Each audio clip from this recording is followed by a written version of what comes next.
ચલો તો આપણે આગળ વધીએ. Consolidated financial statement.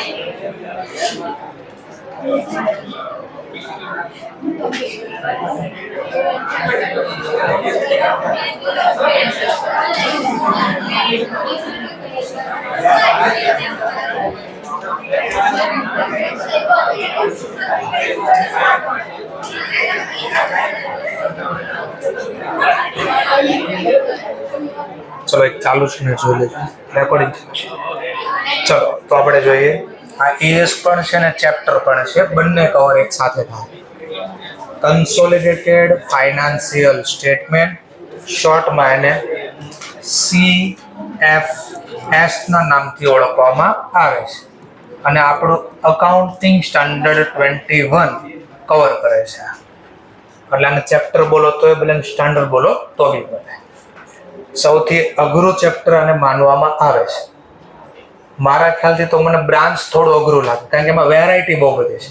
એમાં વેરાયટી નામે કાંઈ નથી, પણ આમાં ટેકનિકલ પોઈન્ટ બહુ યાદ રાખવા પડે, અને એના માટે પણ મેં શું કર્યું, સ્ટેપ પાડી દીધા. એ સ્ટેપ ફોલો કરવા, ગોખવાના નહીં, ફોલો કરવા, બરાબર? તો તમને સોલ્વ થઈ જશે. ચલો તો આના માટે પહેલા હું થિયરી નથી ભણાવતો. એક નાનો એવો ક્વેશ્ચન પહેલા લો એટલે સમજાય, અને પછી થિયરી સમજાય એટલે ઓર ડિટેલમાં સમજાશે.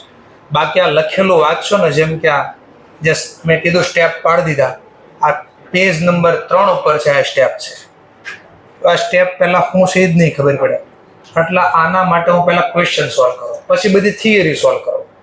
ક્વેશ્ચનની અંદર જ આપણે આ થિયરી સોલ્વ થઈ જાય. આ 6 સ્ટેપ જેને વ્યવસ્થિત સમજાઈ જાય એના ચેપ્ટર આરામથી આવે, વગર કોઈ પણ પ્રકારની તકલીફ પડ્યા વગર. ચલો તો સ્ટાર્ટ કરીએ આપણે.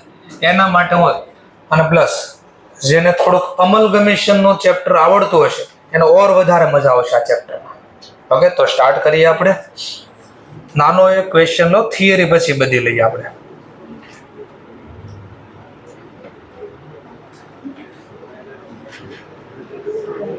ચલો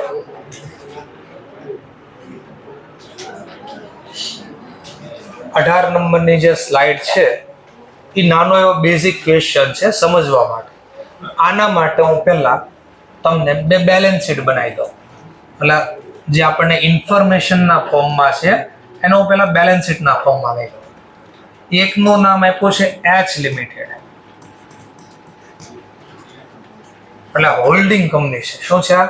હોલ્ડિંગ કંપની, એચ લિમિટેડ. સમજવા માટે હું બોલું છું. એની બેલેન્સ શીટ પહેલા લખીએ. તો એમાં લખ્યું છે ઇક્વિટી શેર કેપિટલ. તો ઇક્વિટી શેર કેપિટલ 5 લાખના આપ્યા છે. ત્યાર પછી જનરલ રિઝર્વ આપ્યો છે, તો હું લખું છું general reserve 6 lakh. Than after creditor આપ્યા છે 4 લાખ, તો મેં 4 લાખ લખી દીધા.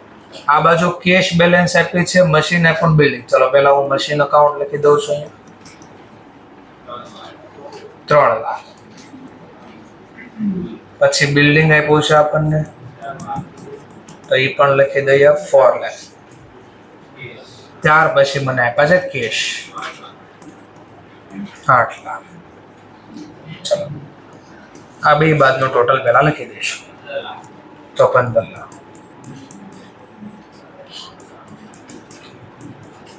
આ ચેપ્ટરને એકદમ ઇઝી કરી દો છો, વ્યવસ્થિત જોઈ લો પહેલા. પછી પાછી એક ઓર બેલેન્સ શીટ આપી છે જેનું નામ છે એસ લિમિટેડ, એટલે સબસિડી. આપણી સબસિડી કંપની છે. ઇક્વિટી છે જે આપણને આપ્યા છે 3 લાખના. ધેન આફ્ટર પીએનએલ આપેલું છે 2 ને 50, તો લખ્યા 2 ને 50. પછી જનરલ રિઝર્વ આપ્યું છે, તો લખ્યા 50,000. પછી આપ્યું છે બેંક ઓવરડ્રાફ્ટ, તો લખ્યા બેંક ઓવરડ્રાફ્ટ 4 લાખ. પછી આ બાજુ જાશું એસેટ સાઈડ. પ્લાન્ટ આપ્યા છે તો પ્લાન્ટ પણ લખી દઉં છું 3 લાખ. પછી મશીન આપ્યું છે 1 લાખ. પછી બિલ્ડિંગ આપ્યું છે તો લખું છું બિલ્ડિંગ 6 લાખ. સરસ. ચલો, બધું પૂરું થઈ ગયું. એનો સરવાળો કરી દઈશું તો થઈ ગયો 10 લાખ. તો પહેલા ચેક કરી લો બંને બાજુ ટોટલ મેચ થઈ ગયા ને બંને બેલેન્સ શીટમાં. ચલો, હવે આને હું સમજાવું છું. થોડી થિયરી કવર થાય ઓટોમેટિક. અત્યારનો જે બિઝનેસનો સમય છે એ એકલા બિઝનેસ કરવાથી કાંઈ ન થાય. અત્યારે તમારે બિઝનેસમાં સસ્ટેન થવું, કોમ્પિટિશન બહુ ટફ છે, બહુ હાર્ડ છે. પ્લસ ઇન્ટરનેશનલ કોમ્પિટિશન થઈ ગઈ. કારણ કે ઓનલાઈન આવતા હવે બધી વસ્તુ તમારે, જેમ કે પહેલાં ઓનલાઈન નહોતું તો કોઈ પણને ખરીદવું સુરતમાં જ પોસિબલ હતું. કે લોકલ વ્યક્તિ કંઈ દુબઈ ખરીદવા જાય, એ માની લો એક વસ્તુ ખરીદવા જાય તો દુબઈ કંઈ ન જાય, અહીં નથી લઈ. પણ અત્યારે એક વસ્તુ ખરીદવી ને તો આપણે ઓનલાઈન ફ્લિપકાર્ટમાંથી દુબઈથી મંગાવી શકીએ. જેમ કે અલી એક્સપ્રેસ છે, એ બધા ઉપરથી મંગાવી શકીએ. અથવા માની લો મુંબઈથી મંગાવવું છે, અથવા માની લો બેંગ્લોરથી મંગાવવું છે, તો એક વસ્તુ ત્યાંથી મળી શકે. પહેલાં એવું નહોતું, ઓનલાઈન નહોતું, ફરજિયાત ના છૂટકે. કારણ કે બીજે લેવા જાવ તો તમને ટ્રાવેલિંગનો ખર્ચો જાજો લાગી જતો. તો અત્યારે પોસિબલ. એટલે શું થયું, કોમ્પિટિશન વધી ગઈ, ટફ થઈ ગઈ. કારણ કે આપણને ખબર પડી કે બધી વસ્તુની પ્રાઇસ શું છે. પહેલાં ન ખબર પડતી કઈ વસ્તુની કેટલી પ્રાઇસ. તમે પૂછવા જાઓ કેટલી જગ્યાએ જાઓ, નજીકમાં 2-3 દુકાન હોય. કામરેજ રહે ત્યાં ડુમ્મસ પૂછવા જાય શું ભાવ લે, આ કે અહીંયા 50 રૂપિયા છે ને 45. ડુમ્મસનું ભાડું જ તમારે આવવા જવાનું પહેલાં 50 રૂપિયા લાગી જાય. તો જે વસ્તુ લેવાની એની કરતાં તો તમારો ખર્ચો વધારે લાગી ગયો. પણ ઓનલાઈન આવવાથી આ ખબર પડી જાય કઈ જગ્યાએ કઈ પ્રાઇસ ચાલે છે. તો કોમ્પિટિશન વધી ગઈ. તો કોમ્પિટિશનમાં સસ્ટેન થવા માટે શું કરવું પડે? તો એનો મતલબ વચ્ચેનું જે માર્જિન છે ને હટાવવું પડે. એનો મતલબ આપણે વસ્તુ બનાવી, મેન્યુફેક્ચરિંગ એટલે રો મટીરિયલ જ્યાંથી આવે ત્યાંથી વસ્તુ બનાવી અને છેલ્લે એન્ડ યુઝર છે એને વેચવી, ત્યાં સુધી બધું વર્ક આપણે કરવું પડે. તો એનો ફાયદો શું થાય? વચ્ચે જે વ્યક્તિના નફા છે એ હટી જાય. પ્લસ જો બધી વસ્તુ આપણે ન કરતા તો માની લો રો મટીરિયલ લાવ્યા જેની પાસે, હવે આપણે ખુદ રો મટીરિયલ નથી લાવતા તો બીજા પાંચ ખરીદવા જશે, તો એનો પોતાનો નફો એડ કરશે, આવવા જવાનું ભાડું એડ કરશે. પાછું આપણે આ લાવશું, બનાવશું અને પછી પાછા દુકાનદારને વેચશું, રિટેલરને વેચશું પહેલા, અથવા હોલસેલરને વેચશું, એટલે હોલસેલરને વેચશું તો એ પણ પોતાનો નફો રાખશે. હોલસેલર પછી રિટેલરને વેચશે, એનો નફો રાખશે, અને રિટેલર પછી માર્કેટમાં વેચશે. તો એ જ વસ્તુ કેટલો લોકોનો રસ્તામાં નફો એડ થઈ ગયો. પણ એના બદલે બધી જ વસ્તુ રો મટીરિયલથી લઈને વસ્તુ છેલ્લે વેચવી ત્યાં સુધીનું બધું કામ આપણે કરવી, તો વચ્ચે આવવા જવાનું ભાડું કેટલું ઘટી ગયું, પહેલા વચ્ચેથી કેટલા લોકો નફો હટી ગયો, એ બધો બેનિફિટ આપણને મળશે. ક્લિયર છો? એનો મતલબ આપણે બધી વસ્તુ બનાવતા હશું તો નફો થાય. અને એ પોસિબલ નથી કે બધી વસ્તુનો આઈડિયા આપણને હોય. તો હવે કરવો હું? તો એના માટે કંપની અસ્તિત્વમાં આવી, જેનો ફાયદો આ થાય. સમજવા માટે કોઈ પણ કંપનીને આપણી માલિકીને બનાવીએ તો શું કરવું પડે? શેર હોલ્ડર એ કંપનીના માલિક કહેવાય. કંપનીને ચલાવે કોણ? Board of director. Board of ડિરેક્ટરની નિમણૂક કોણ કરે? Share holder. એનો મતલબ જેની પાસે બહુમતી છે એ કંપનીનો માલિક. તો સમજો, ધ્યાન દીધો કેટલું સારું. આ કંપનીના ખાલી 50% શેર ખરીદેલો ને કે મોર દેન 50%, આનો માલિક નો થઈ ગયો. 100% શેર નો ખરીદવા પડ્યા. એનો મતલબ મારી પાસે 50% રૂપિયા જોઈએ ને, જેમ કે આ કંપનીની નેટ એસેટ બોલો, નેટ એસેટ ખબર? Amalgamation, total asset minus outside liability. 10 લાખમાં 4 લાખ હટાવો તો આ કંપની ખરીદી એટલીસ્ટ 6 લાખ આપવા પડે ને. પબ્લિક આપણે કંપનીનો હોત, માની લો સમજો પાર્ટનરશિપ હોત, સોલ પ્રોપ્રાઇટરશિપ, તો આપણે આને કેટલા આપવા પડે? એટલીસ્ટ 6 લાખ. પણ કંપનીમાં આવું ન થાય. કંપનીના 50% શેર ખરીદી લો ને તો પણ મને મળી જાય, માલિકી હક મળી જાય. તો આપણે શું કર્યું કે ભાઈ માની લો સમજવા માટે આ કંપની હતી, મને રો મટીરિયલ આપતી હતી. હું રો મટીરિયલ કોની પાસે ખરીદતો હતો? આની પાસે. કેવું ખરીદાય, ક્યાંથી, કે મને કોઈ આઈડિયા નથી. બધો આઈડિયા આને છે. અને આની સાથે મારે તકરાર થઈ ગઈ. રો મટીરિયલ મને આપતા નથી, અને આપે ને તો મોંઘું આપે છે. કારણ કે જેની હારે તકરાર થઈને આવું થાય. આપે કરીએ પણ થોડો ઈગો વચ્ચે રહી જાય. તો મેં કીધું તારો તો વારો પડવાનો થાય છે. આપણે હું શું ખરીદી કરું? આ કંપનીની થોડી શેર કેપિટલ ખરીદો, થોડા એટલે 50% કરતાં વધારે. એટલે માલિક એક મારી પાસે આવી, બોર્ડ ઓફ ડિરેક્ટરમાં નિમણૂક હું કરીશ અને બોર્ડ ઓફ ડિરેક્ટરને કહીશ બધો માલ મને મળવો જોઈએ. તો બોલો શું ફાયદો થઈ ગયો? આ રો મટીરિયલ ક્યાંથી લાવી એ ખબર પડી ગઈ. રો મટીરિયલ બીજે કંઈ સપ્લાય નહીં થાય, બધું મને મળશે, તો મારો બિઝનેસ સસ્ટેન રહ્યો. જો આવું ન થયું હોય તો ગમે ત્યારે મને ના પાડી દે તને રો મટીરિયલ નહીં મળે તો શું થાય? મારો ધંધો ગમે ત્યારે તકલીફમાં મુકાઈ જાય. અને આવું થાય જેમ કે અત્યારે હમણાં જ યુદ્ધ થાય પાકિસ્તાન ઇન્ડિયા, તો હમણાં જ આપણે શું કર્યું? એને બધી દવા આપવાનું કામ બંધ કરી દીધું. ને નામની ઉધરસની દવા એ લોકો નથી બનાવતા, એ બનાવતા નથી આવડતું. ઉધરસની દવા એને બનાવતા નથી આવડતું. લો વિચારો, હવે યુદ્ધ થાય ને આપણે આ બંધ કરી દે, શું તકલીફ થાય? બીમાર લોકો ક્યાં જાય? યુદ્ધ તો અલગ વસ્તુ છે. જે અત્યારે બીમાર છે, યુદ્ધ વગર જે બીમાર છે એને તકલીફ પડી ગઈ બધાને. એમાં વેન્ટિલેશન ઉપર હશે બધા લોકોને શું કરવા?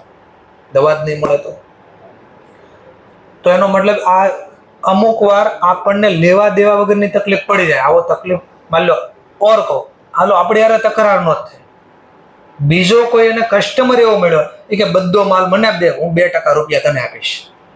તો આ લોકોનો પર્પઝ નફો કરવા, રોકડા અમે આપીએ છીએ બીજા આપે છે, તો બધો માલ ડાયવર્ટ ના કરી દે. આ તો તમે જોજો, આ જે બોલો છો ને ઇન્ટિગ્રેશન કર્યું કહેવાય. શું કર્યું કહેવાય? SM માં શીખશો, strategy management, backward integration, forward integration. તો આમાં શું હોય? ધ્યાનથી સાંભળો. એક ક્વેશ્ચન સમજાવવા માટે લખું છું. માન લો હું સાડીનો ટ્રેડર છું, ટ્રેડર ટેક્સટાઇલનું કામ કરું સ્ટોકમાં. મેં કીધું તૈયાર વસ્તુ ખરીદું ને તૈયાર વેચું છું. સમજવા માટે મેન્યુફેક્ચરર હું નથી. મેન્યુફેક્ચરર વાળા જેની પાસે હું વસ્તુ લાવું ને ક્યારેક મને દે છે ને ક્યારેક ન દે, અથવા આપે તો ક્યારેક મોંઘા ભાવે ક્યારેક સસ્તા ભાવે. તો મારે આ બિઝનેસને સસ્ટેન કરવા મને મારી પાસે ઓર્ડર તો બહુ આવે છે કે ભાઈ મને વસ્તુ આપો, વસ્તુ આપો, પણ અહીંયાથી વસ્તુ જ ન આવે તો હું ફૂલફિલ કરી ઓર્ડર. અને જો ફૂલફિલ ન થાય મારો કસ્ટમર બીજે વહી જાય, એને તો વસ્તુ જોતી હોય. તો સસ્ટેન કરવા શું કરીશ? હું મારો જે મેન્યુફેક્ચરર છે, મેન્યુફેક્ચરિંગ જે મેન્યુફેક્ચરર છે એને પાછળની તરફ જોજો. પેલા તૈયાર વસ્તુ હોય, કાચી વસ્તુ હોય, કાચી. હા, તો તૈયાર વસ્તુમાંથી કાચી તરફ જાઓ એટલે પાછળની તરફ જાઓ છો તો આને બેકવર્ડ ઇન્ટિગ્રેશન બોલાય. શું બોલાય? Backward integration. તો હું શું કરું? આ કંપનીના કોઈ શેર ખરીદી લો 50% કરતા વધારે. જો ખરીદી લીધા એટલે આનો ફાયદો શું થાય? આનો બોર્ડ ઓફ ડિરેક્ટરનો કંટ્રોલ મારા હાથમાં આવી જાય. તો વસ્તુની સપ્લાય વ્યવસ્થિત થાય કે નહીં? ચલો, ઘણી વાર હું ફોરવર્ડ ઇન્ટિગ્રેશન નહીં કરું. ફોરવર્ડ એટલે આગળ. એટલે હું જે ટ્રેડર હતો, હું જે હોલસેલરને વેચતો હતો અથવા તો રિટેલરને વેચતો હતો, એ ક્યારેક મારી પાસેથી વસ્તુ ખરીદે ને ક્યારેક ન ખરીદે. તો મારે સપ્લાયરની જેમ મારો જે કસ્ટમર છે એની સાથે લિંક બેસાડવી છે. તો કોઈ રિટેલર અથવા હોલસેલર ક્યારેક વસ્તુ ખરીદે, ક્યારેક નથી ખરીદતા, આવું કરે ને તો એ કંપનીમાં હું શેર ખરીદી લઉં. 50% જ અહીંયા રોકે ને 50% અહીંયા રોકે, 100%માં બે બેનિફિટ મળી ગયા. સપ્લાય ચેન જળવાઈ ગઈ અને આપણે જે કસ્ટમર છે એ જળવાયા. સમજાઈ ગયો પોઈન્ટ? તો આવું શીખવાનું આવશે. થિયરી ખાલી નાની એવી બોલ્યો જે છે ને અહીંયા છે.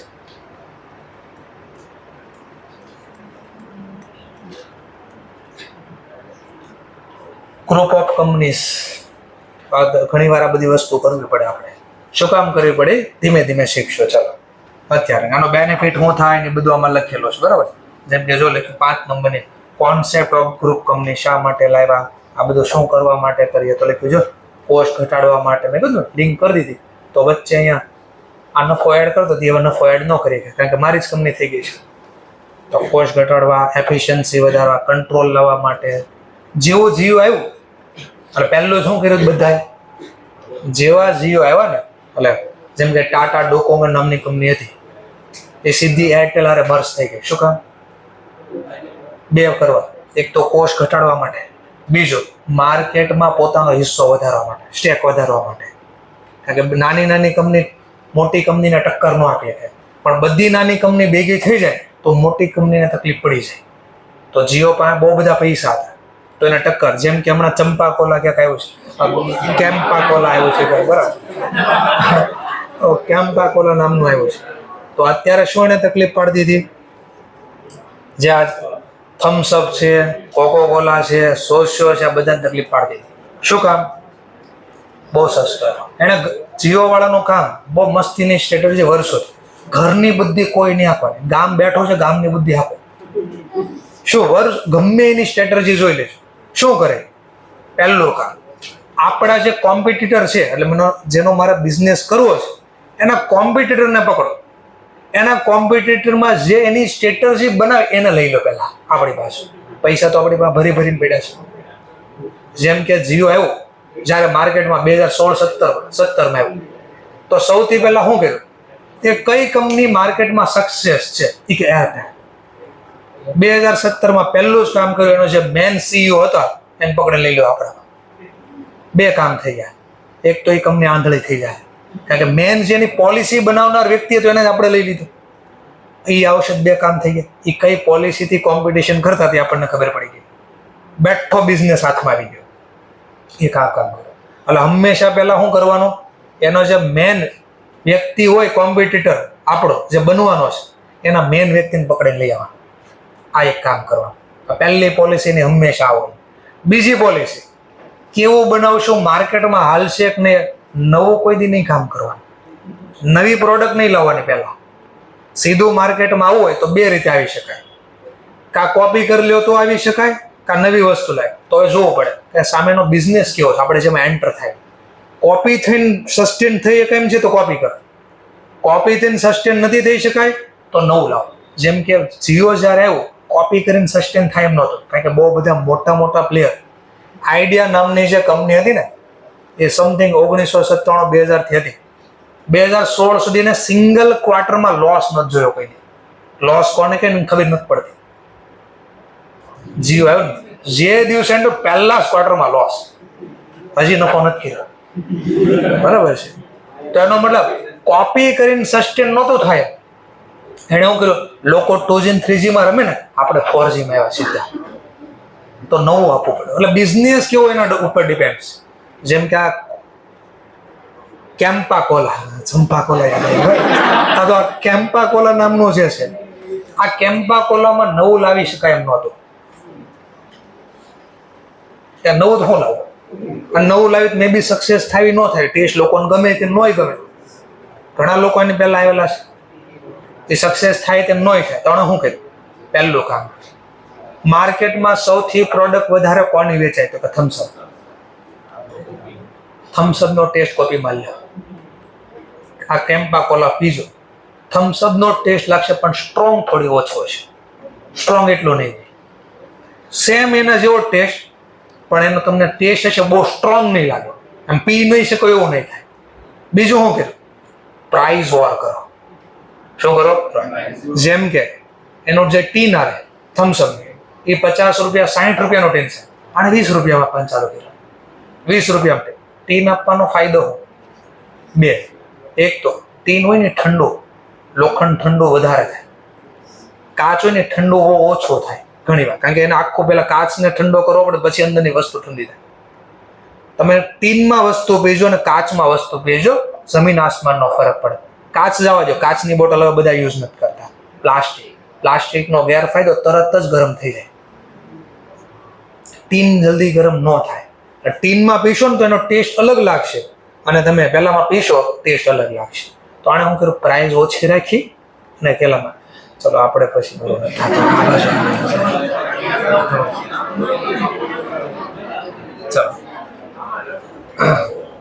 તો ઘણી વાર આવું કરવા માટે આ પર્પઝ કર્યો છે, બરાબર.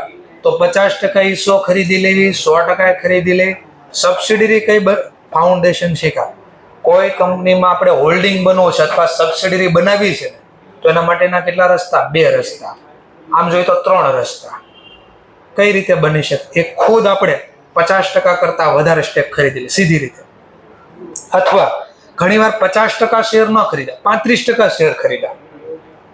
પણ શેર ખરીદતી વખતે આપણે ટર્મ્સ કન્ડિશન નક્કી કરી કે કોઈ કંપનીને પૈસાની જરૂર હોય ને, તો આપણે કે તારા કંપનીના શેર હું ખરીદવા તૈયાર છું, નવા શેર બહાર આપે હું ખરીદી લઉં. પણ પહેલી કન્ડિશન કે ભલે મારો હિસ્સામાં 35% જ થાય, પણ તારા બોર્ડ ઓફ ડિરેક્ટરમાં એક બોર્ડ ઓફ ડિરેક્ટર મારા તરફથી નિમણૂક કરવામાં આવશે. તો હવે હિસ્સો તો 35%, સબસિડી તો બની નહીં, પણ બોર્ડ ઓફ ડિરેક્ટરની નિમણૂક મારી અને બોર્ડ ઓફ ડિરેક્ટરને આપણે કેમ કરે? મુદ્દો સમજાણો તો બીજી રીત. ત્રીજી રીત, સીધી રીતે આ કંપનીને ન ખરીદે. આપણે પહેલા એક કંપનીને ખરીદવી, એ કંપની બીજી કંપનીમાં સબસિડરીની સબસિડરી બની ગઈ, સબ સબસિડરી કહી શકાય. આવું ક્યાંક શીખ્યા હતા? ક્યાં? એસ નહીં, એ લો તો મને ખબર જ નથી પડે. આપણે સપ્ટેમ્બર વાળાને શીખવાડ્યું છે. એસ ક્યાંક શીખ્યા? Related party disclosure. ને આવ્યો તો આ ટોપિક યાદ આવી ગયું ને? હા, બોલો. એ સાંભળ્યો? S 18, KS 24, KS 17, 17. ચલો ઠીક છે. ચલો હવે અહીંયા જો 2 મિનિટ માટે માની લો સમજવા માટે હવે ધ્યાનથી જુઓ. આ કંપનીમાં આપણે રોકાણ કર્યું, ડેટ આપી છે 31/3/2008 ના રોજ એચ લિમિટેડ. આ એસ લિમિટેડમાં 30,000 શેર ખરીદી લે છે, 15 રૂપિયાના ભાગ પબ્લિક પાસેથી ખરીદી લે છે. આને તો ઓલરેડી બારા પાડેલા છે. તો પબ્લિકમાં એટલે સ્ટોક માર્કેટમાં અથવા કોઈ થર્ડ પાર્ટી જે લોકો વેચવા તૈયાર હતા, આઈપીઓ નથી લાવી કંપની. આ કંપની તો ઓલરેડી છે, જો શેર બારા પાડેલા. આપણે પબ્લિક પાસેથી અથવા તો સ્ટોક માર્કેટમાંથી લોકો પાસેથી 30,000 શેર ખરીદી લીધા. આની ફેસ વેલ્યુ 10 રૂપિયા છે. તો ક્વોન્ટિટી ગોતો નાની. તો 30,000 શેર જે માર્કેટમાં હતા એ માર્કેટમાં મેં ખેંચી લીધા, ખરીદા. ચલો રોકડા ચૂકવા છે ને, તો આ પોઈન્ટ લખવાનો નહીં આવે, એક્ઝામમાં આપ્યો છે, પણ આ બન્યો કેમ એ સમજાવું છું પહેલા. તો રોકડા આપણી પાસે 8 લાખ હતા, એમાંથી મેં શું કર્યું? શેર ખરીદા, એટલે ઇન્વેસ્ટમેન્ટ કર્યું. Investment in S limited share. ચલો કેટલા ખરીદા? 30,000. કયા ભાવે ખરીદા? 15. 30,000 ગુણ્યા 15 કરો તો 4,50,000 ના શેર આવ્યા. અને રોકડા ધંધામાંથી ગયા એટલે આમાંથી આ કન્વર્ટ થઈ ગયા, આમાંથી ઘટાઈ ગયો 4,50, 3,50,000. તો તમને આ દાખલામાં આપ્યું હશે, આ સીધું આપ્યું હશે, પણ આ બન્યો કેમ? આની અસર અહીંયા, આની અસર અહીંયા ક્યાંય ન જાય. બોલો કેમ ન જાય? રોકડા ન મળે, રોકડાને ન મળે નહીં. રોકડા મેં ક્યાંથી ખરીદા? પબ્લિકમાં છે, તો પબ્લિકને રોકડા. કંપનીને તો પહેલા મળી ગયા પબ્લિકમાંથી રોકડા. તો આવું આપ્યું હશે. હવે આ આખી બેલેન્સ શીટ થઈ. હવે મારે એને કન્સોલિડેટ કરવાની. શું કરવાનું છે? કન્સોલિડેટ. કન્સોલિડેટ કરવું એટલે હમણાં શીખ્યા ને આપણે ચેપ્ટર કયું? Branch account. એમાં કન્સોલિડેટ કર્યું તો ખબર છે?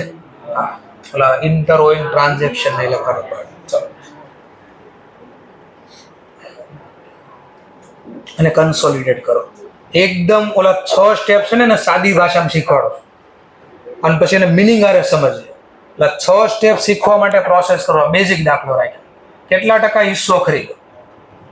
તો પોઈન્ટ બોલો, યાદ રાખજો. કેટલા ટકા હિસ્સો ખરીદી લીધો? 100%. ક્યારે ખરીદો? 31/3/2008. અને કંપનીનું વર્ષ પણ અહીંયા જ પૂરું થાય છે, તો એન્ડ ઓફ ધ યર ખરીદો ને. આ શબ્દ યાદ રાખજો, એન્ડ ઓફ ધ યર. વર્ષના અંતે કેટલા ટકા હિસ્સો ખરીદી લીધો? 100%. આ કંપની આપણી થઈ ગયા. પછી સ્ટેન્ડ અલોન તો હિસાબ લખતા જ હશો.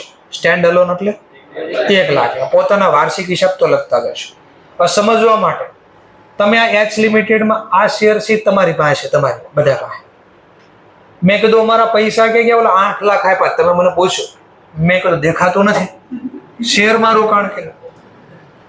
કઈ કંપનીના શેર? S limited. તો આ તમે શેર રોક્યા, બદલામાં તમને શું ફાયદો છે બતાડો અમને. તો આપણે બતાડીએ છીએ જો શું ફાયદો છે. તો આપણે ES 21 એવો કે તમે આ જે શેરના પૈસા રોક્યા એનો કંપનીને શું ફાયદો છે. આ કંપની મારી જ થઈ ગઈ ને, તો બે ભેગું કરીને દેખાડો પબ્લિકને કે એનો શું ફાયદો થયો. તો ભેગું કરીને બતાડો. અને કન્સોલિડેટ કર્યું કહેવાય. શું કર્યું કહેવાય? કન્સોલિડેટ. જોજો બરાબર આ સમજાઈ ગયું તો 6 સ્ટેપ બહુ ઇઝી થઈ જાય. કન્સોલિડેટ કરવું એટલે તો બેયની બેલેન્સ શીટો ભેગી કરો. ચલો પહેલા મશીન. પહેલું નામ એચ લિમિટેડ નું છે. ચલો એની પાસે કયા હતા? હા 3 લાખ. તો ઇનર કોલમમાં પછી એસ લિમિટેડ ના એટલે આ લખો છે કાંઈ? હા, 1 લાખ. કરો બેનો સરવાળો. તો જો કન્સોલિડેટેડ ફાઇનાન્શિયલ સ્ટેટમેન્ટ બનાવો છો, બહુ ઈઝી લાગશે અને મજા આવશે, અને ખબર પડી ગઈ તો 6 સ્ટેપ એકદમ ઈઝી થઈ ગયા. એકદમ સાદી ભાષા, આનથી સાદી ભાષા ક્યાંય ન હોય. ચલો નેક્સ્ટ પોઈન્ટ આવે ને, એટલે ઢોસા સાદા એની જેમ આવશે. બરાબર, બિલ્ડિંગ. ચલો હા, બિલ્ડિંગ બોલો. એચ લિમિટેડ પાસે છે હા 4 લાખ, એસ લિમિટેડ પાસે છે 6 લાખ. તો બેનો અગેન સરવાળો કર્યો. ચલો ધ્યાન આફ્ટર આપણી પાસે કેશ છે, એની પાસે કાંઈ બાકી ફિક્સ એસેટ પેલા હા પ્લાન્ટ, તો પેલા ફિક્સ એસેટ બધી લીધો. પ્લાન્ટ આપણી પાસે કાંઈ નથી એટલે 0 લખો છો. એટલે આ એચ લિમિટેડ ના આ એસ લિમિટેડ 3 લાખ. આઉટર કોલમમાં સરવાળો 3 lakhs. ચલો ધ્યાન આપતા. હવે એસેટ સાઈડ હું બાકી રહી? એક કેશ ખાતું. ચલો લખ્યું કેશ અકાઉન્ટ. એચ લિમિટેડ ના કેશ છે 3,50,000 અને એસ લિમિટેડ ના છે 0. ટોટલ આઉટર કોલમમાં થઈ ગયા 350. નેક્સ્ટ પછી હજી કઈ બાકી રહ્યું એચ લિમિટેડ માં? હા, ઇન્વેસ્ટમેન્ટ ઇન એસ લિમિટેડ 4,50,000. તો મેં અહીંયા લખ્યા 4,50,000. તો બધું ભેગું કરી દીધું. કરજાનો ટોટલ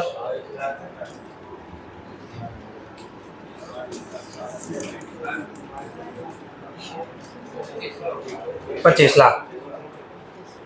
સિમ્પલ છે, ભેગું થયું 25 લાખ.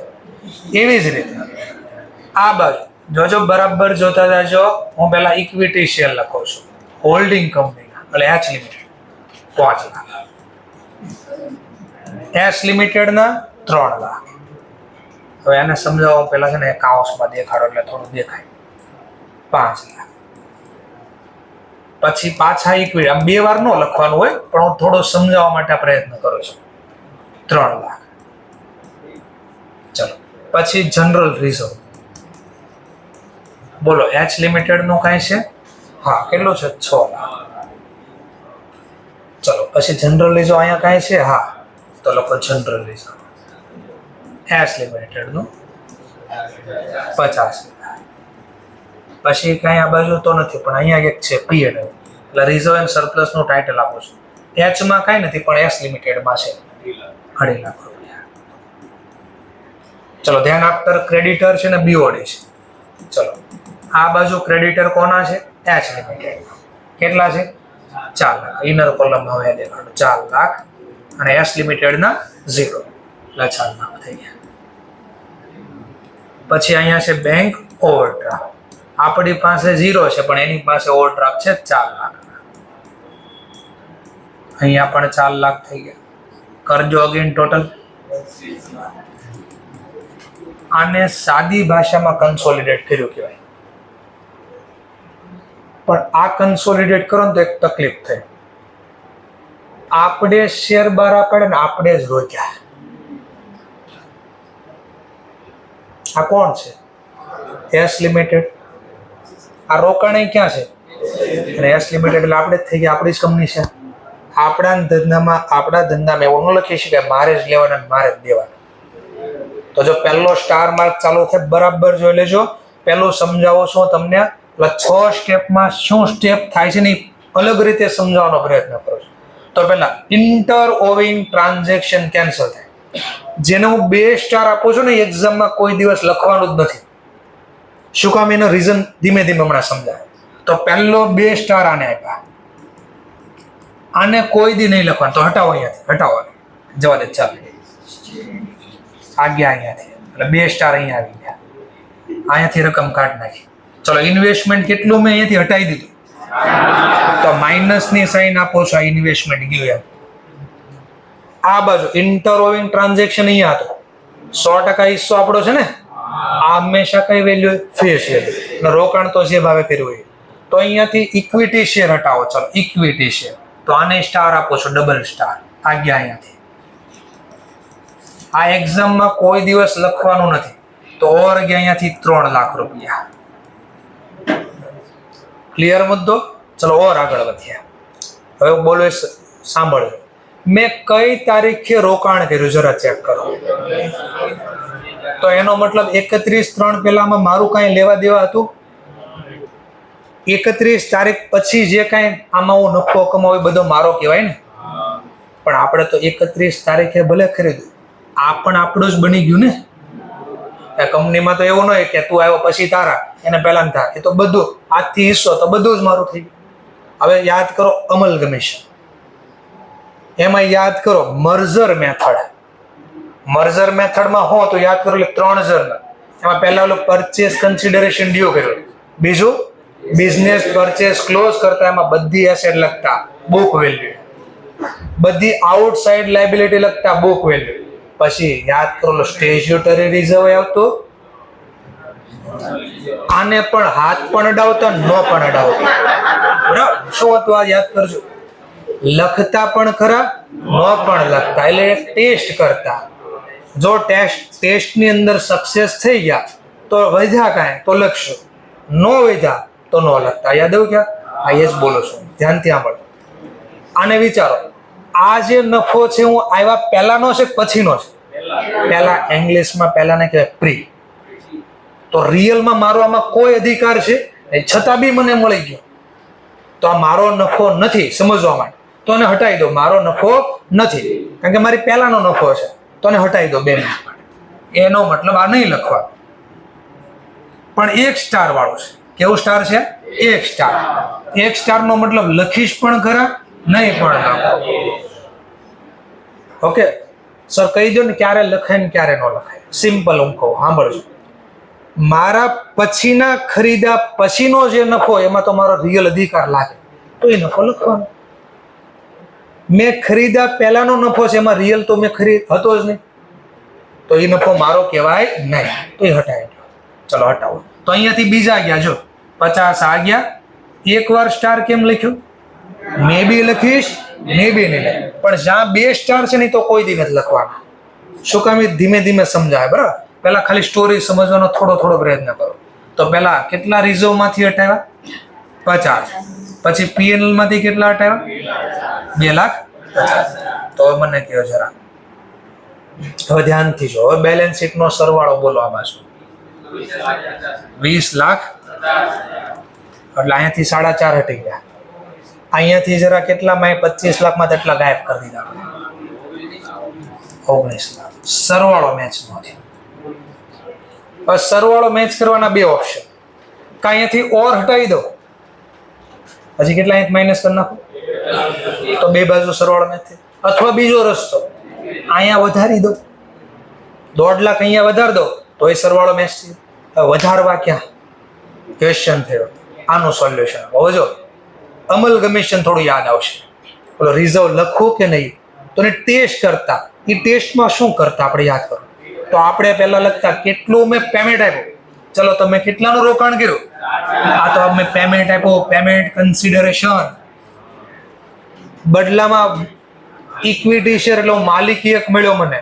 ત્યાં રોકાણ કર્યું એમાં મને મળ્યું હું? તો માલિકી હક મળ્યો 3 લાખનો. તો હટાવો. 3 લાખના ઇક્વિટી શેર મને મળ્યા ફેસ વેલ્યુ પ્રમાણે ખરીદનાર કંપની, વેચનાર કંપનીમાં. બીજું શું મળ્યું? એનું જનરલ રિઝર્વ એ મારું થઈ ગયું. એમ નો બોલતા, પહેલા એટલું જ બોલતા. પહેલા એટલું છે કેટલા? 1,50,000 વધારે આપ્યા આપણે. તો આ 1,50,000 પેલા માંડી વાળતા ક્યાંથી? જે કંપનીમાંથી આપણે ટેક ઓવર કરી એના રિઝર્વમાં એમાં પૈસા હોય તો કાંઈ છે પૈસા એમાં? હા, પહેલા એમાં પૈસા જનરલ રિઝર્વમાં ક્યાંક છે. કેટલા છે? તો એ પહેલા 50 જનરલ રિઝર્વ ગાયબ કરી દીધા.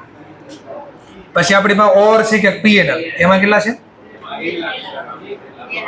પણ અહીંયા 250 ઘટતા જ નથી. કેટલા? 1 લાખ જ ઘટે છે ને. તો 1 લાખ મેં માંડી વાળ્યા. કેટલા? કયામાંથી? પીએનએલ. ચલો, આ માંડી વાળ્યા પછી પણ મારી પાસે વધ્યા ક્યાં? 1,50. હવે આને હું બીજી રીતે સમજાવું. આવું લખતા ખબર છે? તો ધંધો સસ્તો ખરીદ્યો કહેતા આપણે. હવે આને સમજવા હું આખું લખું. જનરલ રિઝર્વ કેટલાનું મને મળી ગયું? 50,000. પીએનએલ કેટલાનું મળી ગયું મને જરા ચેક કરો. નહીં, ટોટલ 1,50,000. 50,000 ટોટલ પેલા 250. ચલો 250. અને બીજી રીતે આમ બોલાય, આટલા રૂપિયા આપ્યા અને આ જે મળ્યું એને કહે નેટ એસેટ. જો બોલો એસેટ કેટલાની, આઉટસાઇડ લાયબિલિટી કેટલાની, બે વચ્ચેનો ગેપ 6 લાખ એટલે નેટ એસેટ. ખબર પડી ક્યાંક? તો એટલા રોક્યા બદલામાં એટલું મળી ગયું મને, આ મારું નહોતું તોય મળી ગયું. સમજણમાં કેટલા વધારે મળ્યા મને, એનો મતલબ કેટલું ઓછું પેમેન્ટ કર્યું. તો યાદ કરો, નેટ એસેટ કરતા પેમેન્ટ ઓછું ચૂકવતા તો ધંધામાં શું ક્રિએટ થતું? Capital reserve. આ ઘટતા હતા ને, કેટલા ઘટે છે? તો જો 150 નો વહીવટ સમજાયો મેં તમને. આ સસ્તો મળી ગયો, રોક્યા કેટલા અને મળ્યું કેટલાનું? 6 લાખ. તો એનો મતલબ આપણે પેમેન્ટ ઓછું કર્યું. ઓછું પેમેન્ટ કરીએ તો ધંધામાં શું ક્રિએટ કરે? Capital reserve. તો જો આ બધું હટાવી દીધું અહીંયાથી, જનરલ રિઝર્વ ગાયબ થયું. લખીને દેખો, આ ઇક્વિટી ગાયબ કરી દીધા આ બાજુથી, આ બાજુથી જનરલ રિઝર્વ ગાયબ કરી દીધું અને આ બાજુથી પીએનએલ. તો આ વધારે માઇનસ થઈ ગયા નહીં કરતા. અહીંયા કેટલા બાદ થયા હતા આપણે? ખાલી 450. અહીંયા કેટલા બાદ થઈ ગયા? 6 લાખ. હવે આને અહીંયાથી જ દેખાય. જો આને કહેવાય નેટ એસેટ, આને કહેવાય પેમેન્ટ. બોલો, એસેટ કરતા પેમેન્ટ ઓછું ચૂક્યું ને તો ધંધામાં શું ક્રિએટ કરે? Capital reserve. તો આવી ગયું કેપિટલ રિઝર્વ. કેટલા આવી ગયા? 150. તો હવે તમે જોઈ શકો અહીંયા આખી કંપની 100% હિસ્સો તો મારી બની ગઈ ને. તો આ મારી કંપનીને આખી દેખાડી. હવે તમને હિસાબ દેખાડ્યો આખો. જો તમે શેર હોલ્ડર માંગતા હતા ને હિસાબ દો, હિસાબ દો, મેં હિસાબ દીધો કે આમાં આટલું આપણું હતું, આ નવું લાવ્યો 4.5 લાખમાં. મળી 6 લાખની વસ્તુ, આપ્યા કેટલા? 450. કેટલા ઓછા આપ્યા તો નફો થઈ ગયો. નફો મૂડી નેચરનો છે તો લખ્યું કેપિટલ રિઝર્વ. તો આવું બનાવવાનું છે. હા, પણ આવું બનાવવા માટે સ્ટેપ લખવા પડશે, આમ નહીં હાલે. આ એકદમ ઈઝી રાખ્યું. તો એક ખબર પડી. પહેલા શું ખબર પડી? આ બાજુથી અમુક માહિતી નહીં લખાય ને આ બાજુ અમુક માહિતી નહીં લખાય. અહીંયાથી શું નહીં લખી? ઇન્વેસ્ટમેન્ટ. આ બાજુ શું નહીં લખી? પહેલું ઇક્વિટી છે. પહેલા આટલું નક્કી કરો, આ શા માટે ન લખો. અહીંયાથી મેં આ હટાવ્યો અને આ હટાવ્યું. શા માટે? ઇન્ટર હોય ઇન્ટર, મારે જ લેવાના, મારે જ દે. આ હટાવી દીધું. પછી અહીંયાથી બીજા 2 નામ હટાવ્યા. એ શું કામ હટાવ્યા? કારણ કે આ નફો જે છે એ મેં ખરીદ્યા પહેલાનો છે, તો રિયલમાં મને એનો કોઈ અધિકાર હતો નહીં લેવાનો, છતાં પણ મળી ગયો. એ મફતમાં નહોતો મળ્યા, પૈસા દીધા હતા. ક્લિયર? તો આપણે કીધું કેટલા વધારે મળી ગયા પૈસા, મને 1.5 લાખ વધારે મળી ગયા, એસેટ મળી ગઈ. તો એ 2 નામ કાઢી નાખે. કયું નામ આપ્યું? કેપિટલ. તો તમે આવો શીખ્યા છો. ક્યાં શીખ્યા સર? મને કઈ યાદ નથી. અમલગમેશનમાં શીખ્યા હતા, ન્યાય જવા દો. ફાઉન્ડેશનમાં revenue expenditure, capital expenditure, revenue receipt, capital receipt ના શીખ્યા હતા. ધંધો ચાલુ કરતા પહેલાનો નફો કેપિટલ રિઝર્વ. અથવા તમે શીખ્યા હતા બીજું, ઓર તમે પેલા બોનસ શેર બહાર પાડતા એમાં નામ આવ્યું હતું કેપિટલ રિઝર્વ. એમાં કયું નામ આવ્યું તેમાં યાદ કરો? Pre acquisition profit. Pre acquisition profit. આપણે એક્વાયર કર્યું એના પહેલાના નફાને મૂડી પ્રકારનો નફો કહેવાય. તો મૂડી નફો લખ્યો. એટલે આ 2 નામ કાઢી નાખે ને બદલે આ લખ્યો. થોડું સમજાણું ખાલી. તો ઓલી સાદી ભાષામાં મેં અહીંયા સમજાવ્યું આ બધું. હવે આને હું સમજાવું 6 સ્ટેપમાં. આ જ બેલેન્સ શીટ બનાવીશ, પણ પેલા 6 સ્ટેપમાં ક્યાંથી ક્યાં ગયું એ હવે હું સમજાવું છું લખીને. બરાબર જોઈ 6 સ્ટેપ સમજાવે. જો હવે ધ્યાનથી જોજો. હવે થોડું થોડું આ દેખાય અને ક્યાં વયું ગયું ને એ ખબર પડશે. નકર આ ગોખી નાખશો 6 સ્ટેપ, ખબર નહીં પડે, પાક્કું છે. આને ગોખી જ નાખશો. અને ન થાય એટલા માટે હું પ્રોસેસ કરું. પહેલી વર્કિંગ નોટ જોજો. વર્કિંગ નોટ 1 પહેલું શું કહે છે? Date of acquisition. કઈ તારીખે ખરીદી યાદ કરીને લખવાનું. એટલા માટે આ બહુ કામનો ટોપિક છે. એટલે બાકી આની વર્કિંગ નોટ લખવાની કોઈ જરૂર નથી, પણ ગણતરીમાં મિસ્ટેક ન થાય ને એટલે આ યાદ કરાવીશું વારે વારે. ચલો, કઈ તારીખે ખરીદી આપણે? ડેટ 31/3/2008. 31/3/2008. ચલો આ પહેલી વર્કિંગ નોટ બનાવી. ચલો બીજી વર્કિંગ નોટનું નામ છે આપણી પાસે શેર હોલ્ડિંગ પેટર્ન. તો દેખાય થોડું તમને. તો શેર હોલ્ડિંગ પેટર્ન.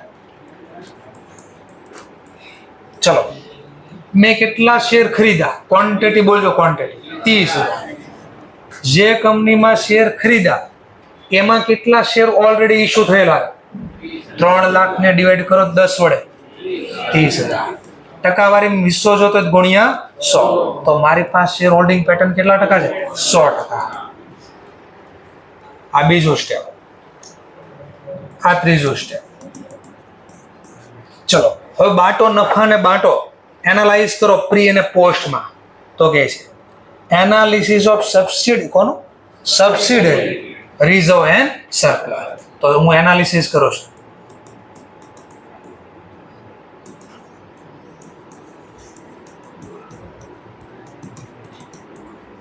ચલો આનું એનાલિસિસ કેમ થાય? તો આના એનાલિસિસ માટે આવું બનાવે. એની પાસે જેટલો નફો હોય એનું લિસ્ટ આમાં તૈયાર કરો. એટલે નેમ, અકાઉન્ટના નેમ લખો અહીંયા. બીજું 2 કોલમ બનાવવાની થાય. પહેલામાં કોલમનું નામ આપીશ પ્રી એક્વિઝિશન પ્રોફિટ. બીજી કોલમને નામ આપીશ પોસ્ટ એક્વિઝિશન. પોસ્ટ એક્વિઝિશનમાં બહુ બધી કોલમ બનશે. પ્રીમાં હંમેશા એક જ. શું કામ? પછી જ્યારે દાખલો આવશે ત્યારે બોલે. અત્યારે ખાલી એટલું પ્રી અને પોસ્ટની 2 કોલમ બાંટવાની. ચલો અકાઉન્ટના નામ બોલો. કોના અકાઉન્ટના નામ જોજો? Analysis reserve of subsidiary. ચલો સબસિડરી કંપનીમાં અત્યારે દાખલામાં જો પહેલું નામ શું હતું? જનરલ. કેટલા રૂપિયા છે એમાં? આ 50 બોલો. મેં જે તારીખે ખરીદાય પહેલાના જ છે કે નહીં? તો આ ડેટ અહીંયાથી કામ લાગશે જોવામાં, યાદ આવશે એટલા માટે. બોલો કેટલા હતા? 50. તો હું લખીશ 50. પોસ્ટમાં કઈ છે નહીં, 0. ઓર બીજું નામ બોલો પીએનએ. કેટલા છે? હવે વિચારો 250 ક્યારના મેં ખરીદ્યા પછી છે કે પહેલાના છે? તો એ પહેલામાં લખો પ્રી એક્વિઝિશન. કેટલા છે? 250. તો ટોટલ નફો મને મળી ગયો. કેટલો પ્રી છે, કેટલો પોસ્ટ છે. આ નફો મને ટોટલ મળી ગયો. ટોટલ પ્રોફિટ કેટલો થઈ ગયો? 3 લાખ. ચલો working note for MI Mumbai Indians. MI નો મતલબ અહીંયા માઇનોરિટી ઇન્ટરેસ્ટ. એટલે હું સર માઇનોરિટી એટલે મેજોરિટી એટલે હું પેલા વધારે લોકો, માઇનોરિટી એટલે ઓછા. બોલો 100% મારી પાસે છે ને? તો મેજોરિટી બધું મારું જ છે. મારી સિવાય બીજું માર્કેટમાં કોઈ નથી. એટલે આ વર્કિંગ નોટ થોડી વાર નહીં બને. આને જવા દો થોડી વાર. 100% હિસ્સો હોય ને ત્યારે આ ન બને. શું કામ ન બને સર? મને બતાડો છો. તો એનું લિસ્ટ તમને લખો પહેલા. આ માઇનોરિટી ઇન્ટરેસ્ટ કેમ મળે? તો એના માટે પહેલા કીધું કે ભાઈ એના શેર કેપિટલ લખો. ચલો શેર કેપિટલ. બોલો કંપનીમાં કેટલા શેર છે એ શું કરે? સબસિડરી કંપનીના 30,000. મારી સિવાયના લોકો કેટલા ટકા છે?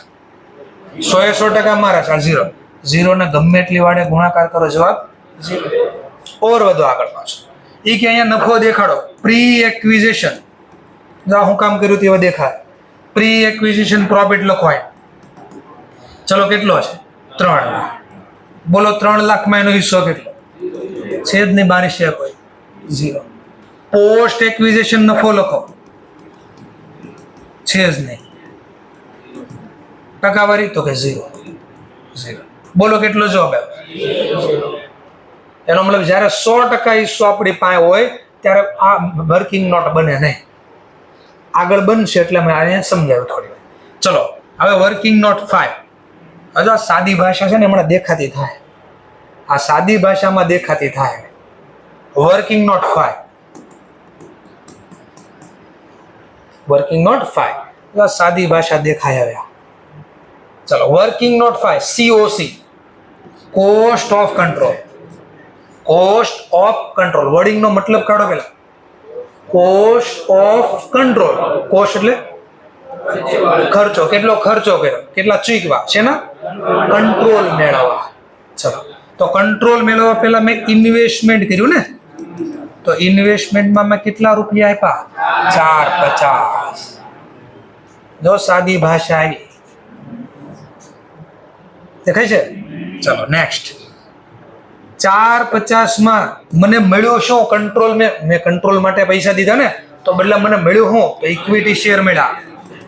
કોની કંપનીમાં? એસ લિમિટેડમાં. ચલો કેટલા મળ્યા? તો મારો હિસ્સો કેટલો છે? 100%. કંપનીએ કેટલા શેર બારા પડ્યા? 30,000. રૂપિયા પ્રમાણે વાત કરવું હોય તો 30,000 શેર, 10 ની ભાવ એટલે 3 લાખ. મારો હિસ્સો બોલામાં 100, તો 100% રૂપિયા મને મળી ગયા. તો આટલા રોક્યા બદલામાં આ મળ્યું મને. ઓર શું મળ્યું મને? કંટ્રોલ મેળવા, નફો મળ્યો મને. હું નહોતો છતાં પણ એ સમયનો નફો મને મળે. તો માઇનસ પ્રી એક્વિઝિશન પ્રોફિટ. ચલો ઉપરની વર્કિંગ નોટમાંથી લાવ્યા છો, આ બનાવી હતી ને 3 લાખ. 3 લાખમાં મારો હિસ્સો કેટલો? 100%. બોલો 3 લાખના 100%.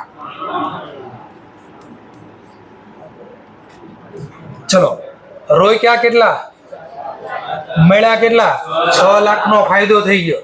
તો મને કંટ્રોલમાં મારે વધારે ન દેવા પડ્યા, ઓછા દેવા પડ્યા. કેટલા ઓછા દીધા? આ ઓછા રૂપિયા દીધા તો નફો થઈ ગયો. આ નફાને નામ આપ્યું કેપિટલ રિઝર્વ. હવે આ દેખાણો જો, અહીંયાથી 450 હેઠા, અહીંયાથી કેટલા હેઠા? 6 લાખ. તો આ ગયા ક્યાં બધા પૈસા? આ બધા અહીંયાથી હટી ગયા ક્યાં? ઈ વયા ગયા કેપિટલ રિઝર્વના નામથી. ક્યાં હટીને ગયા એ તમને દેખાડું છું. બાકી આ સીધી વર્કિંગ નોટ બતાડો જ ને તો ખબર ન પડે પૈસા ગયા ક્યાં. આ બધી 4.5 લાખ ક્યાં વહી ગયા? 3 લાખ ક્યાં ગયા? 50 ક્યાં ગયા? 2.5 ક્યાં ગયા? આ ખબર પડી. ક્યાં ગયા વિચારો? ક્યાં ગયા? 450 અહીંયાથી માઇનસ થયા, 6 લાખ અહીંયાથી માઇનસ. કેટલા વધારે માઇનસ થઈ ગયા? તો બધાનું એક નામ આવી ગયું. કયું? એક કેપિટલ રિઝર્વ. કેટલું નામ આવી ગયું? 50. અને તમને દાખલામાં લખ્યું હશે જો, cost of control investment in subsidy લખો, એમાંથી શેર કેપિટલ આપણા પર્સેન્ટેજ હોય એ લખો, અને પ્રી એક્વિઝિશન આપણો જે નફો એ લખો. તમે લખી દીધો અહીંયા. ઓકે. અને આ ત્રણેયનું મેં એક નામ અહીંયા આપ્યું જો. તો આ ઇક્વિટી, આ પ્રી નફો એટલા બે લખ્યા તમે 6 લાખ. એમાં 100% મારા હતા ને, ગુણ્યા 100%. ક્લિયર થઈ ગયો મુદ્દો? આ શોર્ટમાં સમજાય. ચલો, અને આની ડિટેલ ક્યાં છે? આ 3 નંબરની ડિટેલ તમને મળશે.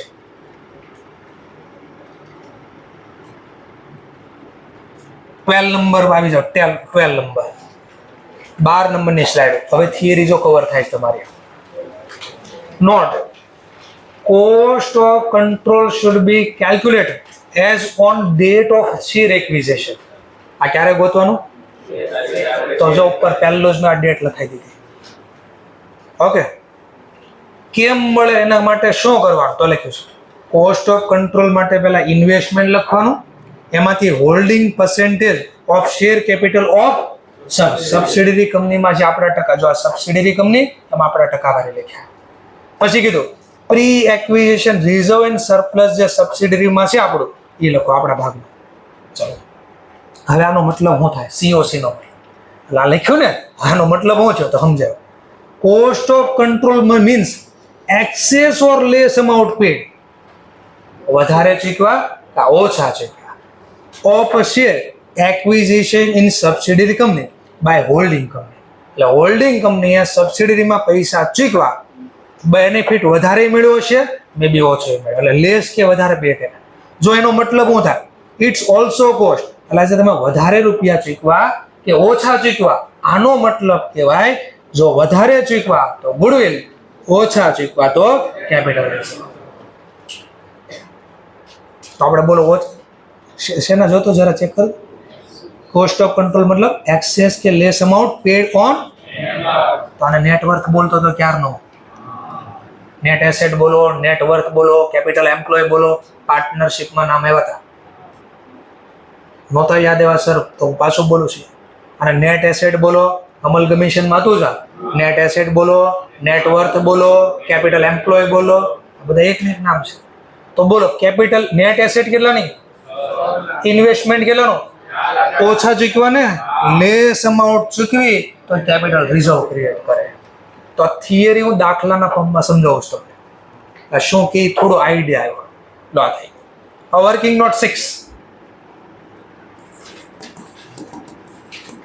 તો પ્રોફિટ લોસ બાંટવાનો છે, લખવાનો છે આપણે. કન્સોલિડેટ કરો રિઝર્વ એન્ડ સરપ્લસ. જોજો કન્સોલિડેટ રિઝર્વ એન્ડ સરપ્લસ ની બેલેન્સ લખવાની છે. કોની રિઝર્વ એન્ડ સરપ્લસ ની બેલેન્સ લખો કન્સોલિડેટમાં? તો પહેલા કહી દે હોલ્ડિંગ નું જે હોય ને ઓપનિંગ બેલેન્સ એ લખ્યા કરો. Opening balance reserve and surplus એટલે ઓલું જનરલ રિઝર્વ પીએનએલ બધું આવી ગયું. જરા ચેક કરો. ઓપનિંગ બેલેન્સ હોલ્ડિંગ કંપની લખ્યું જો શબ્દ opening balance reserve of holding. તો હોલ્ડિંગ કંપનીમાં જરા ચેક કરો શું નામ હતું રિઝર્વમાં? General reserve. કેટલા રૂપિયા હતા? 6 લાખ. લખ્યા મેં 6 લાખ. પછી શું કહે છે? વત્તા એમાં કરો પોસ્ટ એક્વિઝિશન રિઝર્વ. બોલો મેં ખરીદ્યા પછી હજી ધંધો જ ચાલુ થાય છે. ખરીદ્યા પછીની વાત કરું, પહેલા તો હતો. બોલો કોઈ છે નફો? જો ઓટોમેટિક આને જવાબ દીધો કાંઈ નથી. જો નથી તો 0. પોસ્ટ એક્વિઝિશન સબસિડિયરી કંપનીમાં મારો કોઈ નફો નથી. નીલ. નીતિન. મુકેશ. ચલો તો 6 લાખ. આઉટર કોલમમાં કેટલા? જોઈ રહ્યા 6 લાખ. દેખાય છે પોઈન્ટ? સરસ. ચાલો ધેન આફ્ટર ઓર નામ યાદ કરો. અહીંયા માત્ર કોનું લખવાનું કીધું? Opening balance general reserve holding. Subsidiary ના પાડી નહીં લખા. કેમ ન લખાય? લખી જ છે પણ દેખાતી નથી. લખી જ છે પણ દેખાતી નથી. આ 3 લાખ અરે ક્યાં લખ્યા સર કે દેખ આ 3 લાખ જો અહીંયા આવી ગયા અને એનું નામ બદલીને શું થઈ ગયું? Capital reserve. આ દેખાવું પડે. આટલું થઈ ગયું. હવે બેઠો છાપવાનું. કઈ વસ્તુ નો લખાય વિચારો. બધું બેઠું છાપી દેશો એટલે આ બનાવીશ. જો આ બનાવશું. આ બધું લખશું. આ કયું નામ ગાયબ કર્યું હતું? હવે વિચારો શું કામ ગાયબ કર્યું હતું? એ લખાઈ ગયું નામ. કયા નામથી લખાઈ ગયું? કેપિટલ રિઝર્વમાં. જો આ બધી 3 નામ અઠાવ્યા હતા. કયા નહીં લખવાનું એમ કીધું? General reserve, P&L, equity share. Equity શેરમાં કીધું લખતા જ નહીં કોઈ, કારણ કે જો આ માઇનસ થઈ ગયા. રિઝર્વ એન્ડ સરપ્લસમાં કીધું લખજો પણ ખરા, નહીં લખતા. એવું શું કામ કીધું? એનું કારણ જો બધું પ્રીમાં હોય તો ઓટોમેટિક આમ આવી જાય, અને જો પોસ્ટમાં છે તો અહીંયા આવશે, અને આ સરવાળો ત્યાં જાય. થોડું થોડું સમજા, પહેલો દિવસ છે. ક્લિયર? તો જો આને સમજવું હોય ને તો આને મેં સાદી ભાષામાં જે શીખવાડ્યું એ થોડું ખબર પડી ને તો આ ઇઝી થઈ જાય. આ 6 સ્ટેપ. બાકી નકર આમાં લખ્યા કરો ને આનો મતલબ હું તેને ખબર ન પડે. ક્લિયર મુદ્દો? તો પહેલો સમજાયું. આ વર્કિંગ નોટના આધારે બેલેન્સ શીટ બનશે આખી. ઓકે, બોલો આમાં ક્યાં એસેટના નામ લખ્યા? છાપી દો બેઠી બેની બેઠી. એસેટમાં કયું નામ અહીંયા મેં આવવા દીધું? તો આમાં જે નામ આવી ગયું ને બેલેન્સ શીટમાં નો છે. ગોખવા નહીં, કારણ ખબર પડવી જોઈએ. એ આવી ગયું કેપિટલ રિઝર્વના નામ. અહીંયા નામ બીજા કઈ આવી ગયા?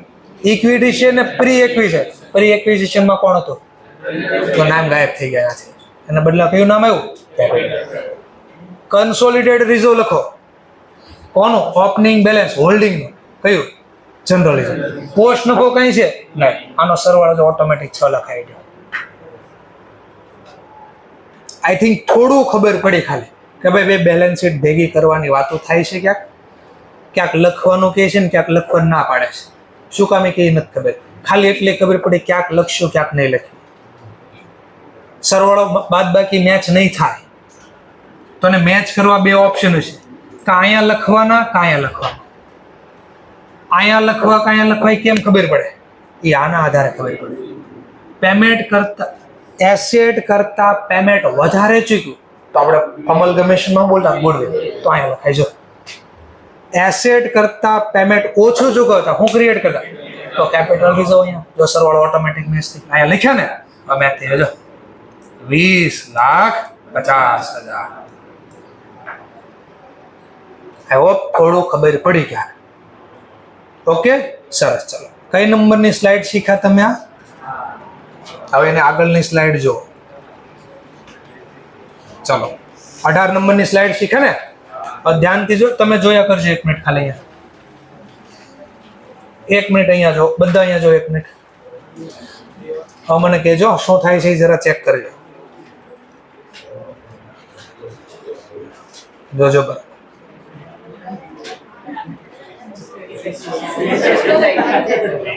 ક્યાંક ચેન્જ થાય છે ખાલી, બાકી બધું સેમ રહે છે. ક્યાં ચેન્જ થાય જરા ચેક કર. કેટલા થાય છે 30 ના? હવે આનો મતલબ સમજ. હવે મુંબઈ ઇન્ડિયન્સ વાળા આવશે, બરાબર છે. પાછો બનાવો છો. ચલો પાછો બનાવો. આ 6 સ્લાઇડ એક દાખલામાં સમજાવવાનો પ્રયત્ન કરું, 6 વર્કિંગનો. ચલો સ્ટાર્ટ કરીએ. બનાવો 2 બેલેન્સ શીટ પાછી, તો 2 તો અહીંયા આપી જ છે. એક બનાવો કન્સોલિડેટેડ. જોજો બરાબર. Consolidated financial share. કઈ તારીખે શેર ખરીદા? ડેટ ચેક કરો. Date check 31/3/2008. અને અકાઉન્ટ ક્યારે ક્લોઝ થાય છે? 31/3/2008. ચલો 2 ભેગી કરો. ચલો સ્ટાર્ટ કરીએ. એચ લિમિટેડ ના પહેલા શું છે આપણી પાસે? એસેટ છે પહેલા મશીન. ચલો લખ્યું મશીન. ઇનર કોલમમાં જેમ હમણાં લખતા હતા એમ જ. પછી જો હમણાં ફરક દેખાય બાજુનું બેલેન્સ શીટ આવે.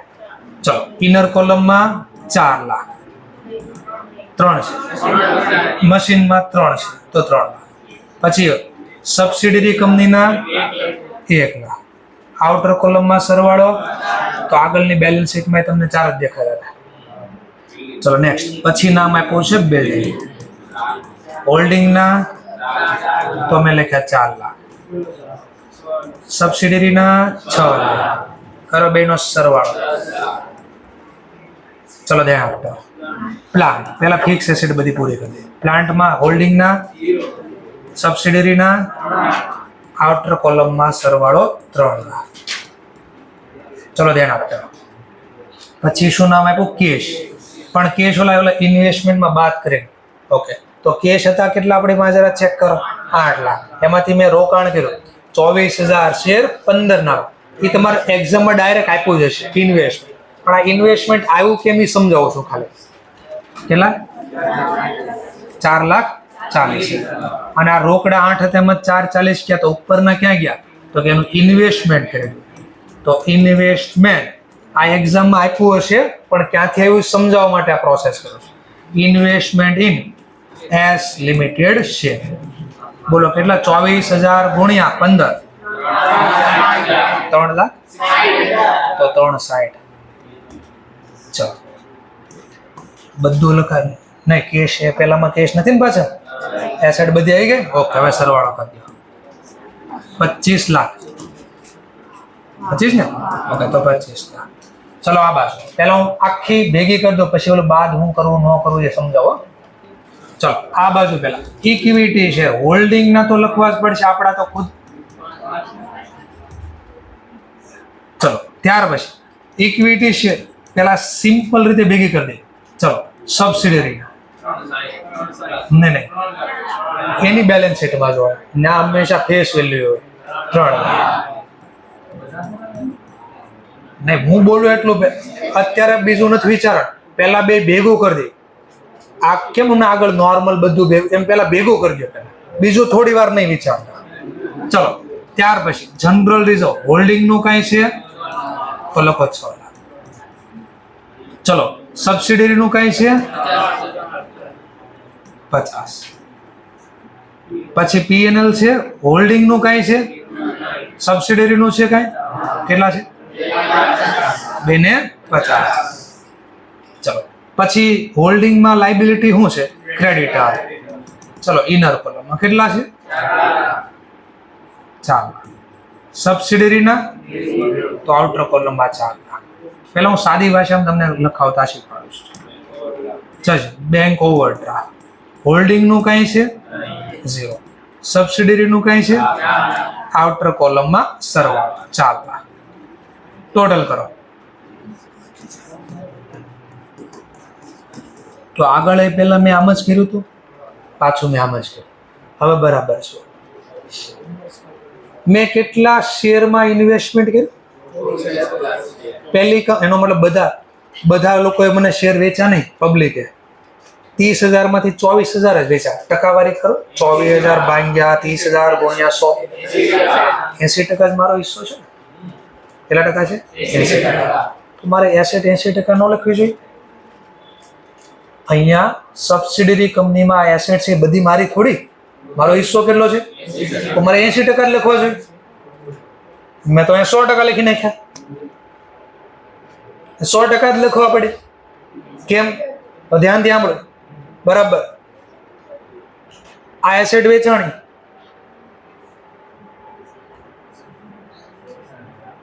આ એસેટ વેચાણી, આ એસેટમાં 80% હિસ્સો મારો છે, 20% બીજા લોકોનો છે. ચલો આ એસેટ વેચો, હું કે 80% મારી લાઈ મને દે, 20% તારું તું લઈ જા. બોલો એસેટ કામ કરશે? કેમ કામ ન કરે? આનો ભાગ પાડ દો, ટુકડા કરી દો અહીંયાથી, એટલે ભૈયા એ દીવાર તોડ દો. તો આ બોર્ડ તોડી નાખો કે મારા ભાગનું જ મને દઈ દે, તો બોર્ડ કામ કરે? એમ હું એસેટમાં કહું 5 માળ મારા છે, માઇનોરિટી વાળો કે 1 માળ નીચેનો મારો છે, એ મને આપી દે. થાય ન થાય. એ રીતે હું કહું મશીન મારું છે, એક કામ કર, મશીનનો જે પ્લગ છે ને હિસ્સો મારો છે, મને દઈ દે. બોલો મશીન કામ કરે? ન કરે. આટલા માટે અહીંયા તો અડધું ન દેખાડી શકાય. આખી વેલ્યુ છે તો આખી જ દેખાડવી પડે અહીંયા. પણ જો આખો લખો તો ઓર તકલીફ પાછી. લખ્યું 100%, પણ ટ્રુ એન્ડ ફેર યાદ કરો. સાચું એવું હોવું જોઈએ. બોલા કંપની મારી થઈ ગઈ, 50% હિસ્સો છે એટલે મોર. હા, તો મારે હિસ્સો છે મેં લખ્યું, મારી કંપની છે મેં લખ્યું. ટ્રુ તો છે પણ યોગ્ય નથી. કેમ યોગ્ય નથી? 100% મારી કેટલી છે? તો આનો મતલબ વધારે લખાણા 20%. આ 20% નો વહીવટ જોવો. ચલો ધ્યાનથી જોઈ. પાછું ઇન્ટર ઓવિંગ ટ્રાન્ઝેક્શન નો લખાય, હટાવો. એટલે 2 વાળા સ્ટાર યાદ આવે. જો એકદમ સાદી ભાષામાં શીખવાડું છું પેલા. હટાવવા બાદથી ઇન્વેસ્ટમેન્ટ કેટલું છે? 3,60,000. ચલો આ બાદથી ઇન્ટર આ ઇક્વિટી શેર 3 લાખ. પેલા ટકાવારી નહીં જોતા, આગળ જેમ શીખવાડ્યું પેલા ઇન્ટર ઓવિંગ ટ્રાન્ઝેક્શન કેન્સલ કરતા. ચલો કેટલા છે? 3 લાખ. તો આ બાજુથી ઇક્વિટી શેર ગાયબ કર્યા. પેલા 2 સ્ટાર વાળા હતા, ખબર છે ને? આ રૂપિયા અહીંથી હટાવી, કે અહીંયાથી હટી ગયા ને અહીંયા નીચે સમજાવવા લખી દીધા, તો અહીંયાથી ગયા. ઓકે, ત્યાર પછી મેં આને એક સ્ટાર આપ્યો, ખબર છે? લખ્યું પણ ખરા, નહીં પણ લખીએ. ઓકે ચલો, તો આને સમજવા માટે ધ્યાનથી જો. પેલા આ 50,000 શેનાથી? જનરલાઇઝ. પછી પીએનએલ માં કેટલા છે? 250. ચલો આને હટાવી દઉં. પેલા લખી છે તેમ નહીં લખો, હમણાં ખબર પડશે ક્યારે લખીશ ને ક્યારે નહીં લખો. જોજો હવે આમાં દેખા બધું. આટલું માઇનસ કરી લે. બોલો અહીંયાથી કેટલા માઇનસ છે? અહીંયાથી કેટલા માઇનસ છે? બોલો સરવાળો કોઈ દી મેચ ન થાય. આનો ટોટલ એકવાર આપો ને ખાલી મને. માઇનસ કરી નાખ્યા, 21,40,000. અને આ બાદથી મેં કેટલા માઇનસ કર્યા? તો સરવાળો કેટલા આવ્યો? જો સરવાળો મેચ ન થાય. એકદમ સાદી ભાષામાં પેલા શીખવાય કે સરવાળો મેચ ન થયો. ઓકે, કઈ બાજુ ઘટે છે? કેટલા ઘટે છે? જો અહીંયા 240 મૂકું તો મેચ થઈ જાય. કેટલા ઘટે છે? આ રાઉન્ડ ફિગર યાદ કરજો. જોજો આને યાદ રાખજો બરાબર. 240 ઘટે છે. આઈધર અહીંયા લખી દો તો મેચ થાય, અથવા અહીંયાથી 240 માઇનસ કરું તો મેચ થાય. ક્યાં માઇનસ? એટલે કે અહીંયા હજી ઘટાડ દો કે અહીંયા વધાર દો, હું કરું તો મેચ થાય. હવે એનો હિસાબ શીખ્યું આપણે બરાબર. જોઈએ કેટલા રૂપિયા મેં રોક્યા, બદલામાં મને મળ્યું હું ઇક્વિટી શેર. હવે હું મારા ભાગનો હિસાબ સમજાવું છું. મારા ભાગનો હિસાબ બોલો. ઇક્વિટી શેર કેટલા મળ્યા મને? 24. 3 ને મારા ભાગ ટોટલ 3 લાખના ક્વોન્ટિટી પ્રમાણે વાત કરું તો 30,000. એમાંથી 24,000 જ મને શેર મળે. એકની ફેસ વેલ્યુ 10 રૂપિયા. તો આ 240 મળ્યા. પછી મેં રોક્યા નહોતા તોય નફો મને મળ્યો. મેં ખરીદ્યા પહેલાનો નફો. એમાં મને એક જનરલ રિઝર્વ મળ્યું ને પીએનએલ મળ્યું. જનરલ રિઝર્વ કેટલાનું છે? બધું મારી થોડી છે, 80% જ મારું છે. તો 40,000 અહીંયા લખ્યું. પછી પીએનએલ કેટલાનું છે? 250 નું. 250 છે ને? હા 250. એમાં 80% જ મારા છે, તો 80% મને મળ્યા 2 લાખ. ટૂંકમાં આ ત્રણેયના નામને કહેવાય નેટ એસેટ. બોલો નેટ એસેટ. આ ત્રણનો સરવાળો. આ ત્રણનો સરવાળો કેટલા? 4,80,000. અને સામે મેં પેમેન્ટ કેટલું કર્યું? ઓછું પેમેન્ટ કર્યું કે વધારે? કેટલું ઓછું પેમેન્ટ કર્યું? 1,20 મૂક્યા કેપિટલ. ઓછું પેમેન્ટ કરી ધંધામાં હું ક્રિએટ કરે? 1 કેટલા કીધા? Negative balance. એનો મતલબ ઓછા ચૂકવા. આ હું ક્રિએટ કરે? કેપિટલ. તો 1 મળી ગયું. જો મને કેટલા ઘટતા હતા? તમે કહો રાઉન્ડ ફિગર યાદ રાખ. તો એને પહેલા મેં મૂક્યા અહીંયા કેપિટલ રિઝર્વ ના. આ બધાને ગાયબ કર્યા. નામ આપ્યું કેપિટલ રિઝર્વ. બોલો કેટલા?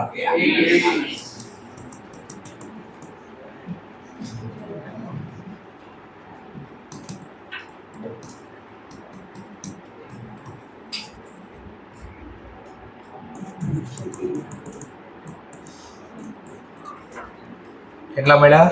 1 મેં 1,20. જો હું 1,20 લખું છું. જેવા 1,20 લખો ને તો સરવાળો વધશે. 20,20,000. હજી મેચ નથી થતા. કેટલા ઘટે છે? 1/20 નો હિસાબ. ઇક્વિટી શેર કેટલા માઇનસ કરે અહીંયાથી? નહીં, અહીંયા પેલા કેટલા? 3 લાખ રૂપિયા. ક્વોન્ટિટી પ્રમાણે ક્વોન્ટિટી પર 30,000. બોલો બધા મારા હતા? બીજા કોઈ કઈ છે ને? પ્લસ વિચારો, હમણાં બોલતો હતો આ 100% એસેટ મારી છે, 80% જ છે ને, તો મારે 80% જ લખવા છે. કેટલા વધારે લખાય? આ 20% વધારે લખે ને એ હટાવો. જો હવે કયા નામથી લખ્યું? એમઆઈ ના નામથી. હા, મોબાઈલ છે ચાઇના વાળો એમઆઈ. ચલો હવે ધ્યાનથી જો આનો હિસાબ જો. ઇક્વિટી શેરમાં મારા સિવાયના લોકો કેટલા? તો ઇક્વિટી શેર એમઆઈ વાળા એને સમજાવો. 3 લાખ ક્વોન્ટિટી રૂપિયા પ્રમાણે 3 લાખ બોલું, એમાં 80% મારા છે, તો 20% બીજાના છે ને, તો 20% બોલો. સરસ. ચલો પછી પી જનરલ રિઝર્વ ને પીએનએલ. ચલો પીએનએલ માં કેટલો ટોટલ લખવો હતો? 250. બધા થોડી મારા હતા. 250 માં આ લોકોનો હિસ્સો 20%. બોલો ભાઈ 20%. કેટલા? ચલો પછી જનરલ રિઝર્વ હતું ક્યાં? 50. તો બધા મારા થોડી છે, 20% તો આ લોકોના છે. હવે આખો હિસાબ દેખાણો જો, ધ્યાનથી જો. કેટલા થયા? ધ્યાનથી જો. આ કેટલા ટોટલ માઇનસ છે? આ 6 લાખ માંથી જો આપણા ભાગનો હિસ્સો અહીંયા રહ્યો અને 6 લાખ માંથી આ હિસ્સો આમાં આવી ગયો. દેખાણું ક્યાંક? જો આ સાદી ભાષામાં સમજાણું કે આ ટોટલ કેટલા માઇનસ છે? 6 લાખ માંથી માઇનસ છે, એમાં 6 લાખના 80% જ મારા છે ને, તો જો 80% નો હિસાબ આવ્યો. અને એમાં મને ખબર પડી મને શું થયું? કેપિટલ ઓછા છે. બાકીના 20% કોના છે? માઇનોરિટી. આના 20% કરો. 6 લાખના 20% કોના નામ થઈ ગયા? એમઆઈ. જેવા અહીંયા લખ્યા એમઆઈ 1,20. એટલે લોકોને ખબર પડી આવું કર્યું ને. તો જો મેં પહેલા જ અહીંયા 80% રૂપિયા લખ્યા હોત ને, કોઈ ન ખબર પડે આમાં મારો હિસ્સો કેટલો છે. આમાં ખબર પડી ગઈ. બોલો કયું નામ આવ્યું? મેં લખ્યા છે 100%. અને અહીંયા નામ દેખાણું એટલે લોકોને ખબર પડી ગઈ એસેટ અહીંયા 100% હશે, પણ 100% આપણી હશે નહીં. આ લોકોનો હિસ્સો છે. એટલે ટ્રુ એન્ડ ફેર, સાચું હોવું જોઈએ, યોગ્ય હોય. એસેટ બધી દેખાણી આપણી છે, તો લોકોને ખબર પડી છે ને આપણી નથી. કેટલી નથી? તો આના નામથી ખબર પડી જાય કેટલી આપણી નથી. હવે બોલ્યું ને ક્યાંય શબ્દ આ બુકમાં લખ્યો ને તો મને કહેજો. ઠીક છે, ચાલો આગળ વધ્યા.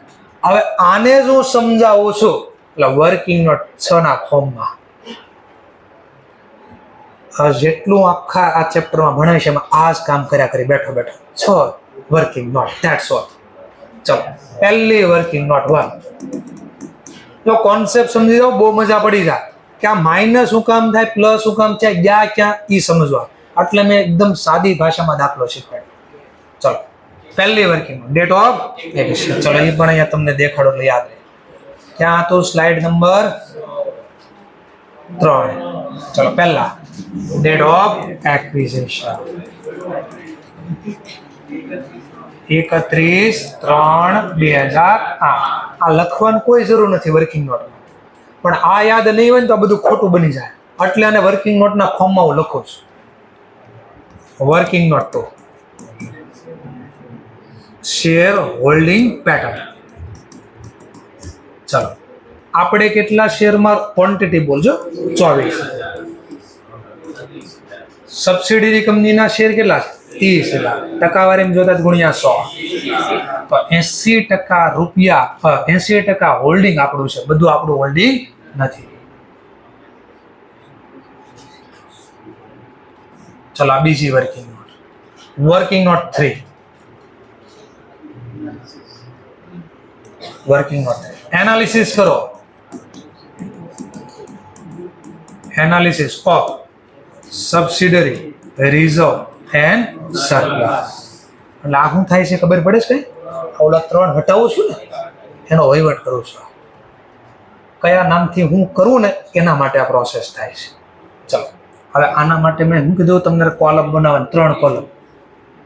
એમાં એકમાં અકાઉન્ટનું નેમ લખવાનું, એકમાં લખવાનું પ્રી એક્વિઝિશન પ્રોફિટ, બીજામાં લખવાનું પોસ્ટ એક્વિઝિશન પ્રોફિટ.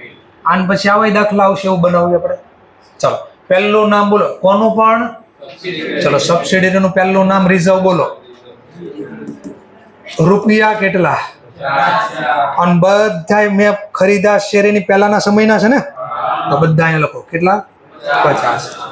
હું આવ્યા પછી હજી કંપની ચાલુ જ નથી થઈ, એટલે મતલબ હજી બીજો દિવસ આવ્યો નથી. પછી કયું નામ છે? રિઝર્વમાં P&L કેટલા? પોસ્ટમાં કઈ છે નહીં, હટાઈ દીધા. આ ટોટલ મને પ્રી નફો કેટલો, પોસ્ટ નફો કેટલો મળ્યો? કેટલા? 3 લાખ.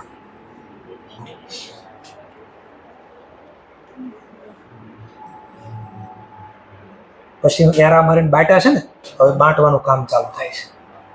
ચલો વર્કિંગ નોટ 4. શું નામ છે વર્કિંગ નોટ 4? મુંબઈ ઇન્ડિયા. આ કેમ મળે તો લખવાનું પહેલા ઇક્વિટી શેર એસ લિમિટેડ ના સબસિડરી ના જો લખ્યો છે શેર કેપિટલ પર્સેન્ટેજ. આ બધું સબસિડરી નું થાય છે. ચલો શેર કેપિટલ ક્વોન્ટિટી પ્રમાણે વાત કરું તો 30,000, રૂપિયા પ્રમાણે વાત કરું તો 3 લાખ. એમાં માઇનોરિટી નો હિસ્સો કેટલો? આપણા 80%, એના 20%. બોલો. ચલો પછી કઈ છે? પ્રી અને પોસ્ટ એના ભાગનો હિસ્સો લખો. પ્રી રિઝર્વ હું નામે દેખાડો. પ્રી રિઝર્વ નું ડિટેલમાં આખું pre profit, pre acquisition profit બે ના નામે દેખાડો. કેટલા છે? 3 લાખ. આ 3 લાખમાં હું છે અહીંયા સમજવા માટે લખી દો જનરલ રિઝર્વ વત્તા P&L. આ સમજવા માટે કાઉન્સમાં લખ્યું છે. ચલો 3 લાખના 20%, 60,000. ચલો post acquisition profit, post acquisition profit general reserve વત્તા P&L. એટલે આ પોઈન્ટ બોલું છું. છે કઈ? 0. બોલો સરવાળો 1,20,000. તો માઇનોરિટી નો હિસ્સો મળ્યો એ અહીંયા મેં બતાડ્યો છું. Equity, P&L, general reserve. Then after working note 5, COC, cost of control. આ કેમ મળે તો પેલા ઇન્વેસ્ટમેન્ટ લખવાનું. જેમાં કોઈ હવાલો ન આવ્યો ને તો બધા માર્ક્સ પૂરા મળશે. 3 હવાલા આવી ગયા તેમાં વ્યવસ્થિત પેલા યાદ કરીને લખશો તો જ આવશે માર્ક્સ. એ 3 હવાલા મારે વ્યવસ્થિત તમને શીખવાડવા પડે. 3 જ હવાલાનો ખેલ છે આખો. ચલો ઇન્વેસ્ટમેન્ટ કેટલું કર્યું? 3,60,000. તો લખ્યું પેલા મેં ઇન્વેસ્ટમેન્ટ. ચલો માઇનસ મેં ઇન્વેસ્ટમેન્ટ કર્યું તો મને કંટ્રોલમાં શું મળ્યું? એક તો ઇક્વિટી શેર મળ્યા સબસિડરી કંપનીના, પણ બધા થોડી. મેં કેટલા શેર રોક્યા? 24,000. એકનો ભાવ 10. અને આમ ન કરવું હોય તો બીજી રીતે ટોટલ સબસિડરીના કેટલા? 3 લાખ. એમાં મારો હિસ્સો કેટલો? 80. આમ પણ કરી શકો તમે. નકર સીધા 24,000 ગુણ્યા 10 લખો તો બી વાંધો નહીં. બોલો કેટલા? 2,40,000. જો પ્રોસેસ દેખાય. ઓકે, ધ્યાન આપતા હું લખવાનું પ્રી એક્વિઝિશન પ્રોફિટ. તો ઉપર કોઈ તો 3 લાખ. 3 લાખમાં આપણો હિસ્સો કેટલો? 80%. બેને 40. તો મને એટલું મળ્યું. આ રોક્યા, આ મળ્યા. તો રોકાણ કરતા વધારે મળ્યા મને. જો વસ્તુ વધારે મળે. કેટલી વધારે? તો આ નેગેટિવ જવાબ આવ્યો તો એનો મતલબ મેં ઓછા રોક્યા. ઓછા રોક્યા તો નફો થઈ ગયો. નામ આપ્યું કેપિટલ રિઝર્વ. મળી ગયું જોઈ. તો એનો મતલબ હું વર્કિંગ નોટ શીખવાડતો તમને. અને શા માટે બનાવી એનો લોજિક સમજાવ્યું. Working note 6 reserve and consolidated balance sheet purpose થી રિઝર્વ એન્ડ સરપ્લસ લખીએ. ચલો આમાં હું લખવાનું પહેલા હોલ્ડિંગ કંપનીનું ઓપનિંગ બેલેન્સ રિઝર્વ એટલે બેલેન્સ શીટમાં જે આપ્યું છે ઓપનિંગ બેલેન્સ હોલ્ડિંગ કંપની શું નામ છે? General reserve. કેટલા છે? 6 લાખ વત્તા પોસ્ટ એક્વિઝિશન પ્રોફિટ. કોનો? સબસિડી. એ અહીંયા હોય છે નહીં તો મેં 0 લખ્યા. કેટલા થઈ ગયા આઉટર કોલમમાં? 6 લાખ. ચલો પછી બોલો હોલ્ડિંગ સિવાય બીજું, હોલ્ડિંગમાં જનરલ રિઝર્વ સિવાય બીજું કાંઈ છે નહીં. 6 લાખ. હવે જો આ દેખાય બધું એક હારે સમજાવવાનો પ્રયત્ન કરું છું. અહીંયાથી કેટલા માઇનસ છે? આ 360 ગયા ક્યાં? તો એ જો અહીંયા વહી ગયા 360 વહી ગયા કેપિટલ રિઝર્વ મિક્સ થઈને આવ્યું ના. આ બાજથી કયા નામ હટાવ્યા હતા? Equity share, general reserve, PL. ટોટલ કેટલાના હટાવ્યા? આ 6 લાખ ગયા ક્યાં? તો જો 6 લાખમાંથી આનો સરવાળો બોલો. 480 અહીંયા ગયા અને 120 અહીંયા ગયા. એ અહીંયા મેં દેખાડ્યું જો.